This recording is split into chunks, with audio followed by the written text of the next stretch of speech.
देश में समय से पहले पहुंचा मानसून नॉर्थ ईस्ट के कई राज्यों में जमकर तबाही मचा रहा है। कुदरत के कहर के सामने पूर्वोत्तर राज्यों वहां के जनजीवन को अस्त व्यस्त कर दिया है। सिक्किम में जिन सड़कों पर पहले जिंदगियां हंसती खेलती थीं, जिन सड़कों पर गाड़ियां दौड़ती थीं, अब उन्हीं सड़कों पर मौत का मातम देखने को मिल रहा है। नॉर्थ ईस्ट के राज्यों में घूमने गए लोगों को मौसम की ऐसी मार पड़ी है कि दोबारा घूमने के नाम से भी उनकी रूह कांप उठेगी। अभी भी नॉर्थ ईस्ट के राज्यों में लोगों को बचाने का कार्य जारी है, जबकि हजारों की संख्या में टूरिस्ट भी फंसे हुए हैं और कई लोगों को निकाला भी जा चुका है।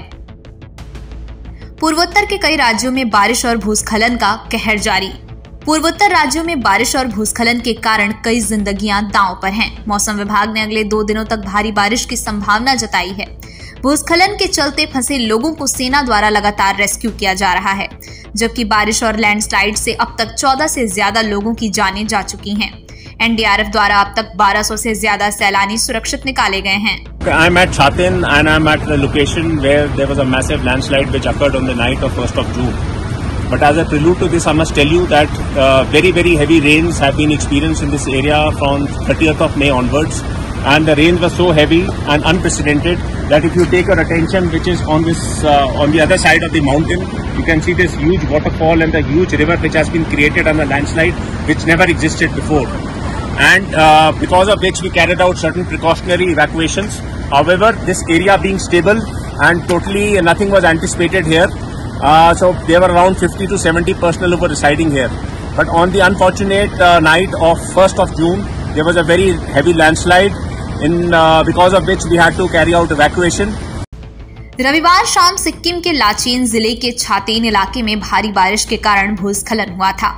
इससे भारतीय सेना का एक कैंप बुरी तरह से प्रभावित हुआ था, जिसके बाद सेना ने तुरंत राहत और बचाव कार्य शुरू कर 7 लोगों को रेस्क्यू किया, जबकि अभी भी 6 अन्य लापता हैं। सेना के जवान लगातार फंसे हुए लोगों को बचाने में लगी है और जो रेस्क्यू करके बचाए गए हैं उनके लिए जवानों द्वारा खाने पीने का सामान और मेडिकल कैंप लगाकर सुविधाएं दी जा रही हैं। जो नदी है 31 मई पे रिवर सब कुछ ब्रिक हो गया है और फिर हम लोग का ये पब्लिक स्पेस में जो हमारा प्रॉपर्टी है वो सब नुकसान हो गया है। अभी 33 AR आके हम लोग के लिए जो मदद कर रहा है और हम लोग यहाँ पर पे भी वो क्या बेसिक नीड है वाटर, वो भी हम लोग के लिए सप्लाई कर रहा है। ये यहाँ पे फ्लड हुआ था 3 दिन पहले फ्लड हुआ था। उस लोग ने हमारे सीओ साहब को भी रिक्वेस्ट किया एक मेडिकल एड देने के लिए, तो हम यहाँ पे मेडिकल एड के लिए आया है। जैसे डायरिया हो, उनका कंप्लेंट तो ज़्यादा से डायरिया है, डायरिया का खांसी और खुजली वगैरह का, तो हम उनको हेल्प करने के लिए आया है यहाँ पे।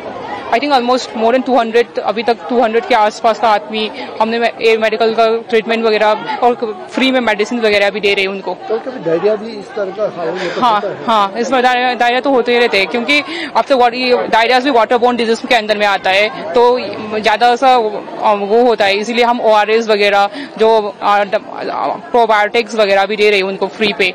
दरअसल सिक्किम पिछले कुछ सालों से प्राकृतिक आपदाओं का केंद्र बना हुआ है। यहाँ हर साल लगातार प्राकृतिक आपदाओं के कारण जान माल की हानि होती है। हालांकि साल 2023 में जो प्राकृतिक आपदा आई थी उसमें सबसे ज्यादा लोगों को नुकसान हुआ था। अब आप पिछले कुछ वर्षों में सिक्किम में आए प्राकृतिक आपदाओं के बारे में भी जान लीजिए। साउथ लोनक झील के ऊपर बादल फटने से तीस्ता नदी में बाढ़ आई थी, जिससे चुंगथांग बांध टूट गया और 14 लोगों की मौत हुई थी, जबकि 102 लापता हुए थे। इस कुदरती हादसे में 22 सैनिकों सहित 22,000 लोग भी प्रभावित हुए थे और इसमें 11 पुल और 277 घर नष्ट हुए थे।